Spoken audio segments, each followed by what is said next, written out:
Families often disagree or face money problems. Still, some manage to stay together and live their daily lives.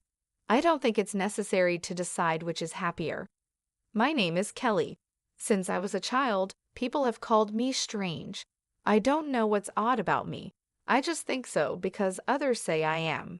It's okay to be called strange, but the problem is my parents avoid me because of it. My childhood was lonely. I can read people's minds and know what they're thinking. I don't understand how I do it, but it feels natural to me, like how ordinary people move their hands or breathe. Once, I felt something bad from a coworker my father brought home. I felt we needed to be careful with that person. I warned my mother, but she ignored me. Later, the coworker convinced my father to sign a contract as a debt guarantor. My mother didn't believe my story, but as my father was leaving the table with the coworker, I said, "Something tells me that the phrase joint and several is dangerous. I'm not sure what solidarity means, but be cautious." Because of this, my father decided not to sign as a cosigner. Later, when his colleague went bankrupt and couldn't pay his debts, my father didn't have to take on the burden. Another time, when I was out shopping with my mother, I felt a wave of unease coming from behind me. When I turned around, I saw a man wearing sunglasses and a hat, giving off that uneasy feeling. "Mom, let's go that way," I said. I took my mom's hand, and we walked down a side street. She was confused, wondering what was wrong. As we moved, we heard a shout from the main street, "I've been robbed." The man with the dark vibes had snatched a woman's bag and ran. The woman fell and got hurt. If we had stayed, my mom would have been his target. Because this happened a lot, my parents started to avoid me, thinking I was strange. I felt very lonely. What was normal to me wasn't normal to others. I was the strange, eerie child, so I kept my thoughts to myself. Even when I felt something was wrong, I stopped saying it out loud. I realized that if I didn't say anything, people wouldn't think I was strange. My younger sister Olivia is 4 years younger than me. She's a typical child, unlike me. As I got darker and darker, Olivia became more adorable and cute. My parents clearly preferred her to me. They thought, "Olivia is lovely, but Kelly is dark and shadowy. Kelly is odd, even though she doesn't say strange things anymore." I pretended to be normal to avoid the pain my power caused me. I grew up without my parents' love. Whether it was because my attempts to seem normal made me seem unusual, or because once I was labeled as strange, it couldn't be erased. My sister, on the other hand, was raised with their love. She noticed my parents' coldness towards me and began to look down on me. She used to say, "I don't like being around my sister because it transfers the darkness to me." I'm very attractive, but my sister affects my image negatively. She started saying things to put me down whenever she could. My parents just tolerated her behavior and never corrected her. One day, a scout from an entertainment company approached her. They asked her to join their agency when I was in my 3rd year of junior high, and she was in her 6th year of elementary school. She said, "It's obvious because I'm attractive. They said I could be on TV." My sister was already thinking about a career, which made our parents happy. I told her, "You should take it slow and think about it. I have a bad feeling about this." I didn't want her to get into trouble, so I shared my feelings, which I had kept hidden for so long. My sister, unaware of my unusual ability, said, "Are you jealous because you're not attractive and can't communicate with others like me? Don't be strange and don't stand in my way." Her face turned red and she reached for me. My parents, who knew about my ability, either forgot about it or were too excited to see their younger daughter in the spotlight. They stood by her and accused me. I then decided to remain silent. I told myself that speaking up wouldn't lead to anything good. One day, a student teacher was scheduled to visit my middle school. He was a male college student who wanted to be a physical education teacher. He spoke about his educational dreams and gave a powerful speech to the teachers and students. He became very popular, especially with the female students. As he responded to the loud voices of the female students, I felt a wave of dread wash over me. I had made it a rule to keep my abilities hidden, but when I saw that my classmates were in danger, I decided to break my own rule. I approached a teacher who seemed to understand. I said, "I know this is unexpected, but please believe me and help me." The teacher was confused by my sudden statement, but did as I asked and staked out a specific location after school. I kept the details from the teacher because I knew he wouldn't believe me if I explained everything. The teacher listened to me without needing an explanation. The next day, the whole school was in an uproar. The student trainee had broken the law by entering the women's restroom with a video camera. The teacher had staked out the area and caught him within 20 minutes. Because of this, the female students were not victims of voyeurism and were spared from being humiliated. Meanwhile, my younger sister enthusiastically joined the entertainment agency that scouted her. However, there were no lessons or auditions, just high fees to pay. Then, the agency suddenly closed down. My sister had been scammed. She screamed and cried, blaming me. "It's all because of you. You ruined my future. It's your fault." Even though it was an absurd accusation, she believed it. This belief helped her cope, but it was a disaster for me. My parents didn't say anything ridiculous, but they did notice she was distancing herself from me and getting closer to them. As the strange child, I felt lonely again. While I was glad I had helped everyone at school, I worried my actions would make things worse for me. The next day, the teacher who had listened to me called me to the staff room. I was scared of being labeled as strange again. When I entered, the teacher said quietly, "You knew this was going to happen about a week ago, didn't you?" Without warning, I knew it was pointless to lie. So, I told him about my mysterious power. It was the first time someone understood what I was going through. The teacher explained that he knew someone with my ability, his aunt. "I've known about her for a long time." "I understand you have a lot on your mind," he said. "You'll feel better if you get advice from someone who understands," the teacher said. Then he introduced me to Nicole. She looked me in the eyes and said, "It's natural to be concerned, but you don't have to suffer." Her kind, deep eyes seemed to see everything and drew me in. Nicole had the same power as me since childhood and had spent her life troubled and hiding it. Hearing her story, someone who had gone through similar experiences started to free me from my fears and doubts. From that day, Nicole became my mentor, though she laughed when I called her that and said, "Just call me Nicole." Nicole changed my life. I had lived a modest, shadowy existence, hiding who I was, but she transformed my consciousness. Gradually, I began to live my daily life as a normal girl. However, since the incident with the entertainment agency, my sister and I have grown apart.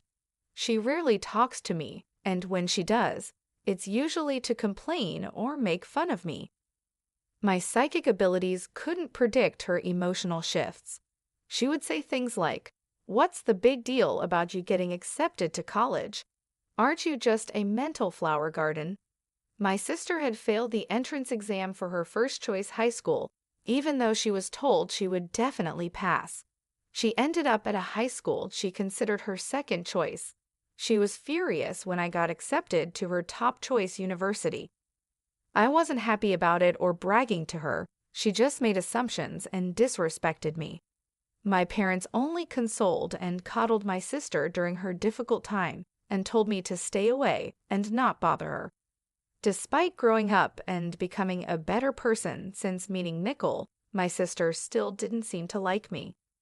I guess my sister doesn't like me unless I'm dark and gloomy. My sister is very intelligent, so it's surprising she didn't pass the high school entrance exam. She was very frustrated and put that frustration into her studies at the high school she enrolled in. She ended up being the top student for 4 years and got accepted into a difficult national university on her first try. She said, "I got into the hardest university. Yours isn't as good as mine." I responded to her satisfied remark with a lighthearted, "Yeah, I guess so."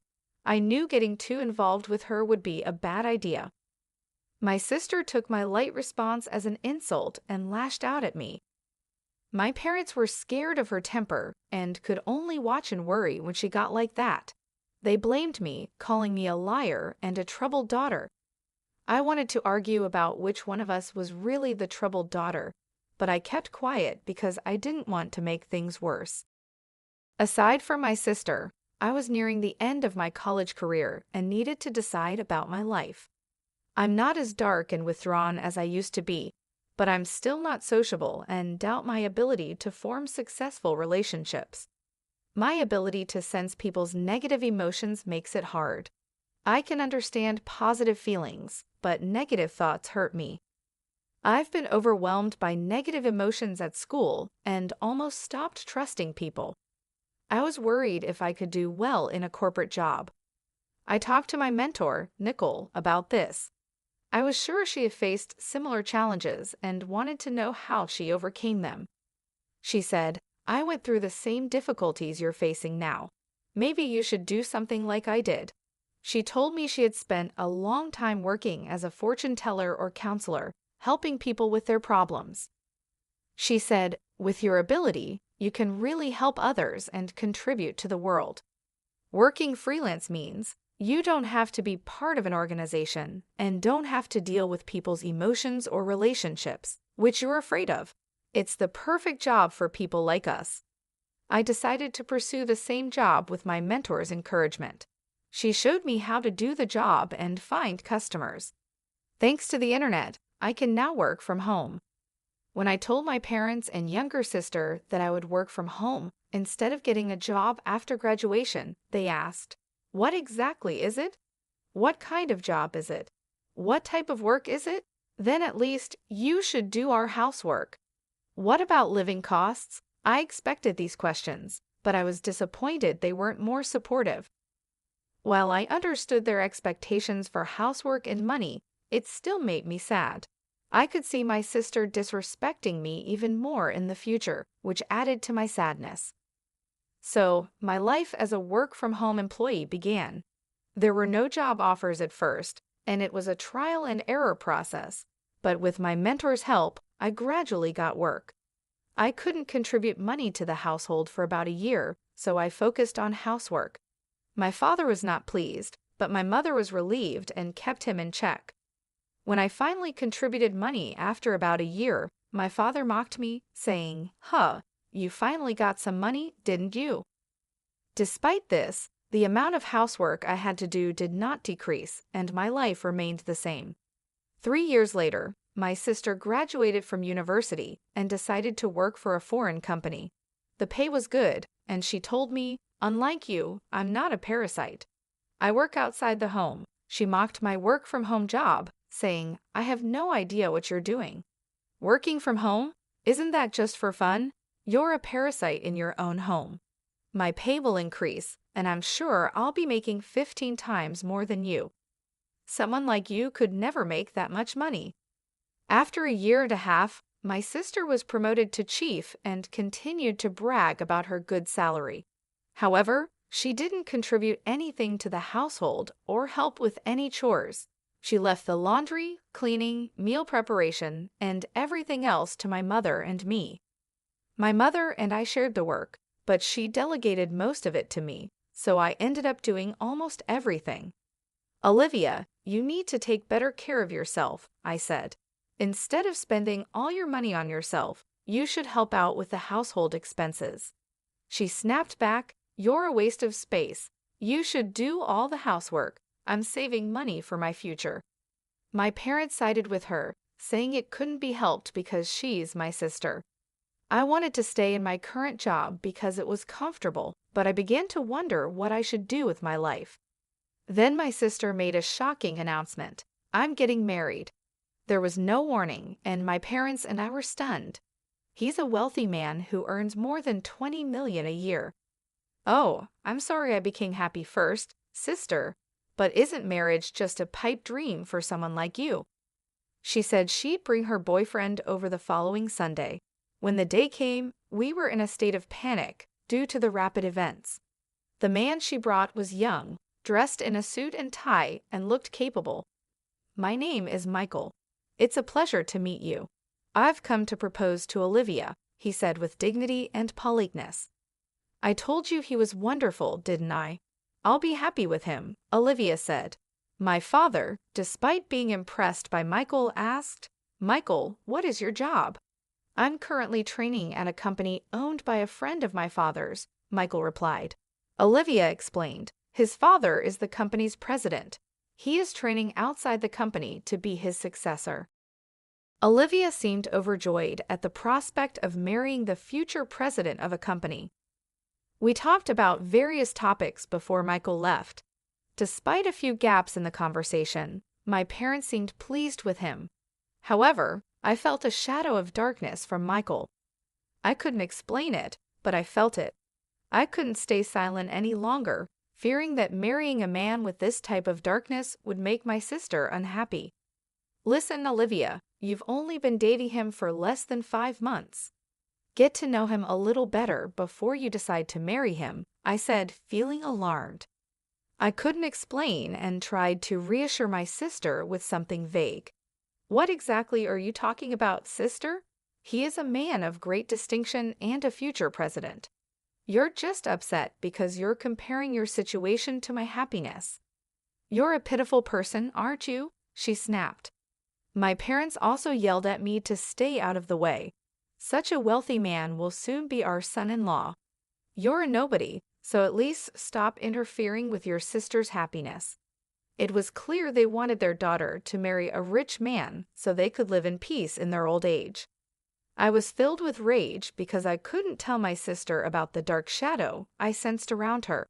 In the meantime, they got engaged, and a meeting between the two families took place. My sister's fiance's parents seemed just as respectable as Michael, but I still felt the same dark presence around them. However, the wedding day arrived before I could warn my sister and parents, who were too excited to listen. The president of our company is attending today's reception. Do you know how talented and promising I am? It's a great honor, but you, my stay-at-home sister, can't even imagine how great it is, my sister said before leaving the house, adding her usual words of disrespect. They pledged their eternal love at the hotel's wedding hall and then entered the reception hall.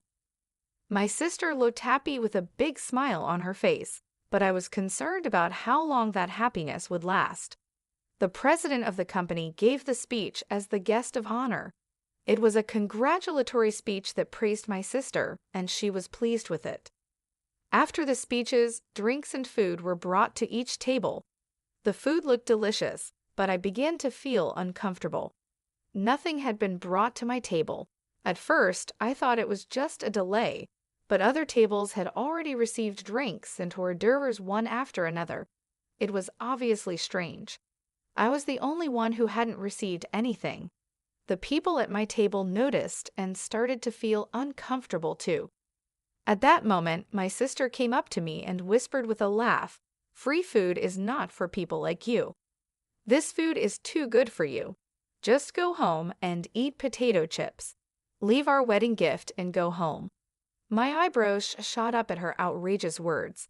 The groom was grinning and nodding from his seat. Even my parents pretended to be surprised at first, but then they said, "Well, Olivia is right." I was shocked, and then a surge of anger followed. I can't believe you could be this cruel. Father and mother, how can you accept such rudeness? I said. My parents gave me a bitter look, but didn't scold my sister. I understand. I'm going home, but you'll regret this, I said. What's with that threat? Is it the howl of a loser? My sister mocked. The hall buzzed with excitement at this turn of events when a man stood up suddenly. I'm the groom's brother, Larry. My brother and parents are scum, but the bride is even worse. I can't take it anymore, he said. Larry continued, Father, your company went bankrupt half a year ago, yet you still pretend to be its president. You're trying to take advantage of your daughter-in-law and her family. Michael, you can't be president anymore either. You're unemployed and trying to leech off your wife. The buzz in the hall grew louder at Larry's words. My sister, turning bright red, yelled, What do you mean? You cheated me. What do you mean you're unemployed? Her face gradually turned from red to blue, and her eyes filled with tears. My parents were also clueless and began screaming. The screams of my family echoed through the hall. Both the groom and his parents were stunned and silent. In fact, before the wedding, I had received Larry's confession and apology. I had asked Larry not to hesitate to speak his mind if something happened during the reception. As my sister blamed Larry with anger and resentment on her face, another man stood up, looking like he had enough. It was the president of my sister's company. Enough of this. This is not right, he said. You have no right to blame the groom. What makes you think you can criticize his brother? His voice was filled with anger, and my sister looked frightened. I didn't attend your ceremony for your sake, he said. If you weren't Kelly's sister, to whom I owe so much, I wouldn't be here. My sister's eyes went wide when the president suddenly mentioned my name. Kelly? What does she have to do with this? The president explained, Kelly has saved many companies from crisis. She is like a goddess to us business owners. Under her mentor's guidance, she started as a fortune teller and life consultant, and then became an advisor for corporate revitalization. Although she had no managerial knowledge, she used her powers to show companies the right path. One after another, the companies she advised experienced amazing recoveries. Because of this, she is known as a teacher and a goddess. Your company was also consulted 7 months ago, and with her advice, it became stronger. My sister, shocked, said, Oh no, I didn't know anything about that. Aren't you just a stay-at-home nobody? Thanks to Kelly, my business is going well. I have a good job and now earn more than you do. I put enough money into the house, but my parents don't care about me. What do you think all that money was for? It wasn't Olivia's, the president clarified. My parents seemed to have misunderstood. There was no way Olivia could have brought money into the house. The wedding party broke up in confusion. The wedding gifts were fully refunded to everyone. My sister sobbed, How are we going to pay for this ceremony now that we don't have the money from the gifts? Besides, I relied on Michael's income and signed a contract for a condominium in my name. I can't pay the rent by myself if I'm unemployed. Michael coldly replied, You signed the contract on your own, didn't you? I don't know anything about it. Divorce, divorce, divorce, you crook. My sister's marriage quickly fell apart. It was a mess, and this chaos was the result of his malicious behavior. Afterwards, my sister divorced Michael and demanded alimony. Michael and his parents couldn't afford to pay a large amount, and they barely managed to cover the wedding hall costs. They couldn't afford the condo they had signed for, so it was canceled before they ever lived in it. However, the loan balance remained a heavy burden on my sister. The outrageous behavior at the wedding spread quickly among the company officials who attended. My sister lost credibility, and the company president demoted her to a lower position.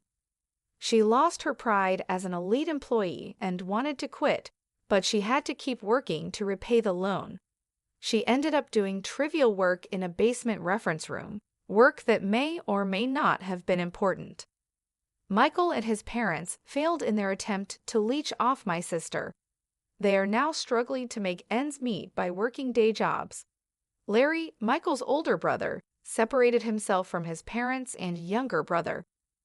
My parents easily gave up on my sister when she hit rock bottom and came to me for help. But I said, I don't want to be pushed around by you guys anymore. I'm cutting you off. Goodbye. With that, I left home, signed a lease on a new apartment, and began a new life. I took in my sister, who had fallen on hard times and was struggling to make ends meet.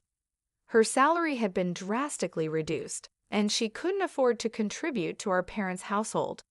Naturally, I also stopped putting money into my parents' house. Unable to lower their standard of living, my parents quickly became exhausted and complained every day. My business is going well, and I am helping many companies and people positively. After the wedding incident, I started dating Larry, and he recently asked me to be his girlfriend. If things continue as they are, marriage is on the horizon. I can't wait to build a happy life with Larry, who has a clear heart